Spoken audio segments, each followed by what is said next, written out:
Hey guys, ScannerDanner here with my son Caleb at my brother's shop. We just finished up a car on a BCM issue, anti-theft issue on an Impala, and we don't really feel like filming this one. This car we're working on now is a 2004 Chevy Trailblazer. It is actually my webmaster's car. His name is Luke, so say hi to Luke. Luke does a lot of stuff for you guys behind the scenes. We're trying to help Luke out real fast here and trying to avoid a diagnostic fee. I'm going to take care of that for him, and my brother is probably going to do the repair. But his complaint is a misfire, and the check engine light's flashing at him. I pulled codes. You guys missed that. It has a cylinder 3 misfire. It is a constant miss. My first check that we did was a cranking sound test for a gauge on whether or not we have a compression problem. So listen, I'm going to do a clear flood crank. My foot is on the gas pedal, holding it to the floor, cranking it over. Listen.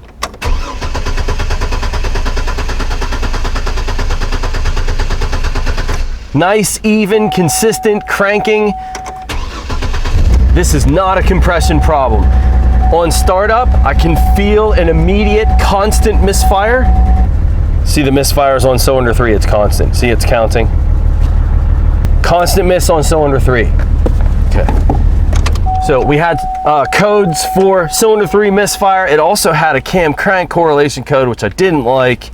It's actually low on oil too. So Luke, if you're watching this, you need to keep a little closer eye on your oil level. It's barely on the stick, and that can cause issues on this engine. But for this video, we're focused on a real quick misfire diagnosis under the hood. Let's go. All right, so what I'm gonna do is I'm gonna take that cylinder 3. These are known for coil packs that go bad all the time. All I'm gonna do is take the coil pack from cylinder 3 and move it to cylinder 2 or move it to cylinder 4. That's it. That is all I'm doing. And then we're gonna start the car back up and see if our misfire moves with the coil change. And if it does, what's it need, Caleb? Wait, I was setting the focus. I'm not gonna lie, I was not listening. Caleb says he was setting the focus. He was not listening. That is fine. That is his job. My question is, or comment is, I'm going to move this coil pack, right? I'm gonna move the coil pack from cylinder 3 to cylinder 2, or from cylinder 3 to cylinder 4. And I said, if the misfire moves with the coil swap, what do we need? Coil. Yes. What if the misfire stays in cylinder 3? But it's not the coil. That's right. Very good answer, because we could have an injector problem, we could have a compression problem, which we already verified we do not based on the way it sounds cranking.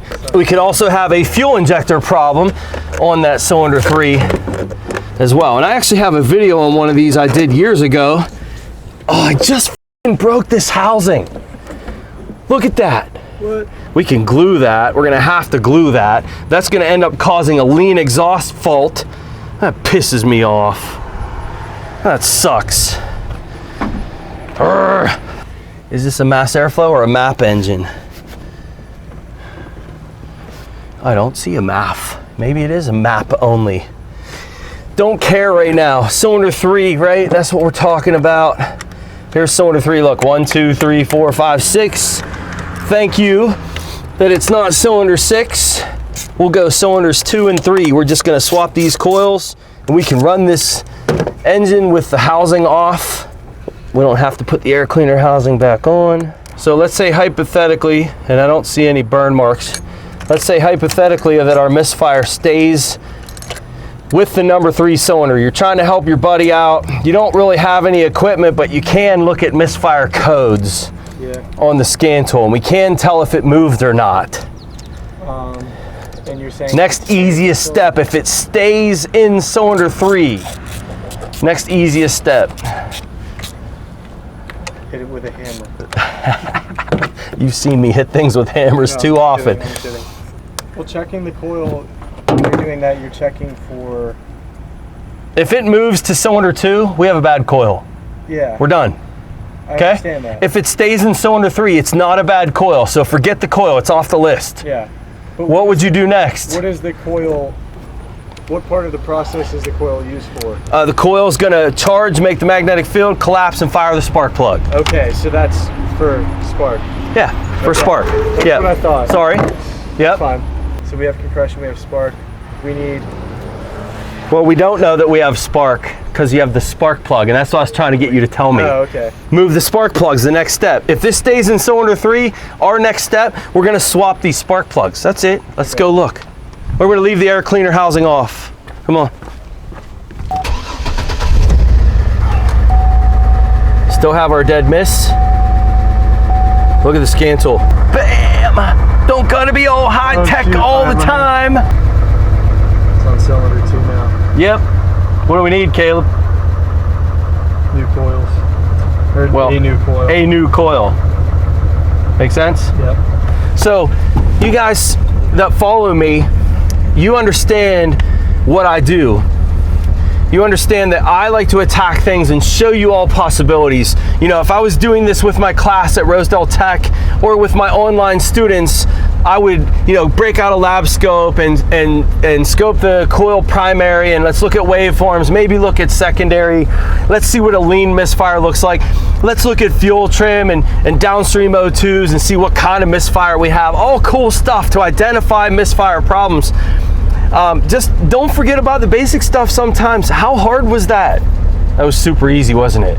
If this is your buddy's car and you're there to look at the car for him before you're gonna hang out and drink a few beers, it's beer time, isn't it? What do we need? We need an ignition coil. Although we might have spent our beer money on breaking that air cleaner housing, that nipple for that PCV system, I need to Gorilla Glue that or JB Weld that. That sucks, but he needs an ignition coil. You would not be wrong in changing all of the spark plugs. All the spark plugs, if they haven't been done recently, maybe pull one out, take a look at it. We're done. It needs an ignition coil. No further testing is really necessary on this car. Last comment, Luke, check your oil a little bit more often in this thing. This thing's got, how many miles are on it? You know, these higher mileage engines, you want to definitely keep an eye on those things.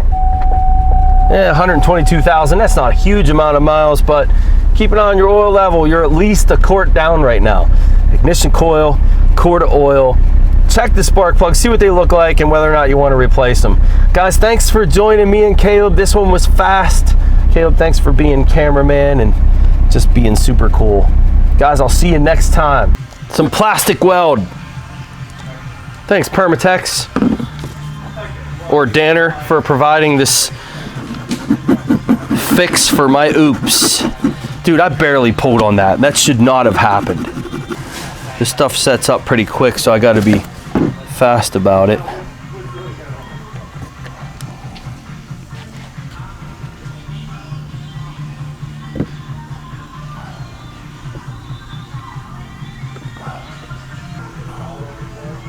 I still have some oil on the outside here, but I did brake clean the inside, and we should be good now.